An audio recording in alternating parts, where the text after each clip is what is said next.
we are looking ahead this morning to the 2022 election matchups. My next guest, considering stepping down from her post as Republican National Committee Chairwoman and challenging Michigan Governor Gretchen Whitmer in 2022. Joining me right now is RNC Chair Ronna McDaniel. Ronna, great to see you this morning. Thanks very much for being here. So tell us about a possible run for Michigan Governor in next year's midterm election. Are you in? You know, I said it as a throwaway line to a group of RNC members, but what she's done to my kids in our state is not a joke. My daughter right now is asleep because she doesn't have school on Monday, Wednesday, Friday this week because she only goes to school every other day. It's been that way for a year. My son is in virtual. His first hour today is Metalworks. For an hour and 15, he'll watch Metalworks for virtually from home. It's a nightmare. Every day I wake up with my son saying, Mom, I hate school.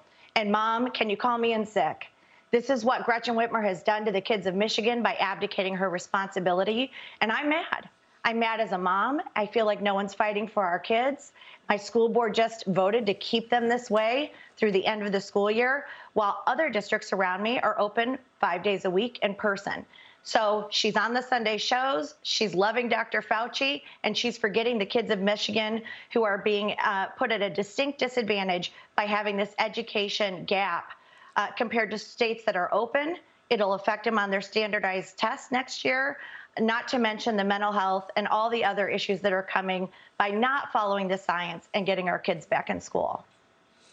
Well, I think you make a great point. Well said, Ronna. I mean, what is this going to mean for these kids longer term? Are they going to be at a disadvantage in terms of getting a job, in terms of income potential over the long term because of this really lost year? It is a lost year. And I sit in. I watch my son do his classes on Zoom. We actually petitioned the school and said, can he go to the hybrid model where he goes every other day like my daughter's doing? They said, nope. Nobody's putting the kids' interest first. Certainly not my governor, wow. Certainly not my school district. And the thing is next year he takes the ACT and the SAT, and he's going to be competing against Florida and Texas and Indiana and Ohio and neighboring school districts of ours where kids are getting 5 days a week in-person learning. What they are doing to our kids is definitely setting them back, and no one's talking about it. And that's why I'm calling out Gretchen Whitmer. Come back to Michigan, stop being a media darling, stop being the darling of the Biden administration, and actually do the job you ran for as governor of Michigan and fight for kids like mine in the public schools. All right, well, we'll wait for your official announcement if, in fact, it comes. I want to ask you about what's going on this week. House Republicans are gathering in Orlando for their annual 3-day conference on messaging, policy priorities, Ronna. You will be addressing lawmakers later today. What are the goals for this event? Tell me where you see commonality among members. There's so much commonality. I mean, we're watching the Biden administration. You guys are talking about the capital gains tax, things like H.R. 1, things that will decimate our economy. Democrats want to get rid of the filibuster. We're 4 seats away from taking a majority in the House and creating a stop on the Biden administration and their rampant progressive policies that will bankrupt this country. So my message to the House members will be connect with your voters. Tell a story. Don't be in a factory with a hard hat talking about stats and statistics and facts. Tell stories to your constituents about what it means. Be real. Those are the types of things that will win elections, and we've seen it across the past election. Candidates who told stories, who connected with voters, and who are authentic do so much better. So that'll be my little pearls of wisdom that I give to those members today. Yeah, but don't you think you're going to need to do more than that, Ronna? I mean, you got to get tough. The other side is tough with you, and it seems like the Republicans constantly get rolled over. I mean, I spoke with senior White House advisor Stephen Miller a few weeks ago on Sunday Morning Futures, and he said that Republicans need to work on big tech, have legislation ready to go the way that the Democrats did with H.R. 1. When the Democrats were in the minority, they got ready to have their voting bill, H.R. 1, ready so that as soon as they got in the majority, they were ready to create the background for legislation. Here's what he said on Republicans and what they need to do before they get the House majority back. Listen to this. Regulations have to catch up with the 21st century. we're still regulating telephone companies as though hardline telephones were the way most Americans keep in touch. Look at the pandemic. Right. People are communicating on Twitter. They're communicating on Facebook. They're communicating on Instagram.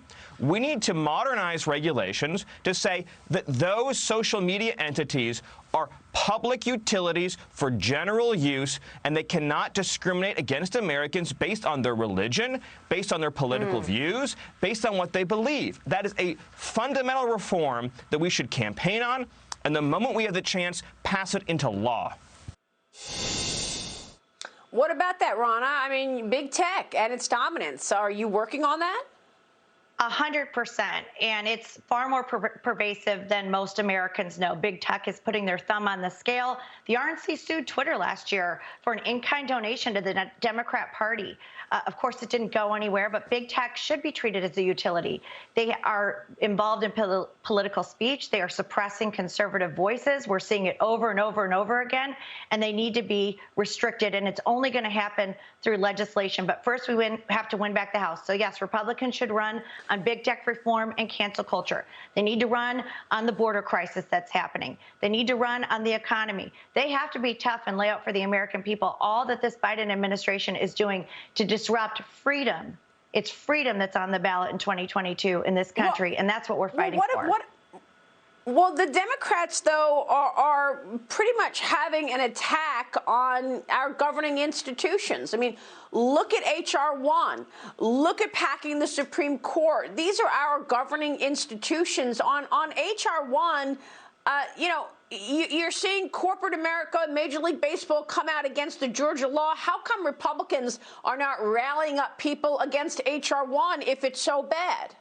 I don't hear a lot of pushback on that. And meanwhile, the Democrats were so aggressive on the Georgia law. Well, one, we've gone at them in Georgia, too. We took out ads in all the black newspapers letting them know how much money was lost by the MLB moving out of Cobb County. $100 million. We have billboards up in Georgia. So we're fighting back. And on H.R. 1, we're up in 4 states with 4 at-risk Democrats letting their constituents know that they're supporting an overhaul of the election, removing governance of the election from the states to the federal level, and giving public funds to candidates, taxpayer funds to candidates to fund their elections. So we're doing that in Georgia, Nevada, Arizona, New Hampshire. We're making sure that these candidates know that that this is going to be on the ballot for them in 2022. But we're absolutely pushing back along with the NRSC. We've both done 6-figure media buys on this issue. Well, the Biden administration certainly is giving you a lot of material to work with, Ronna. That's for sure. We will be watching. Thanks very much for being here this morning, Ronna McDaniel, joining us there.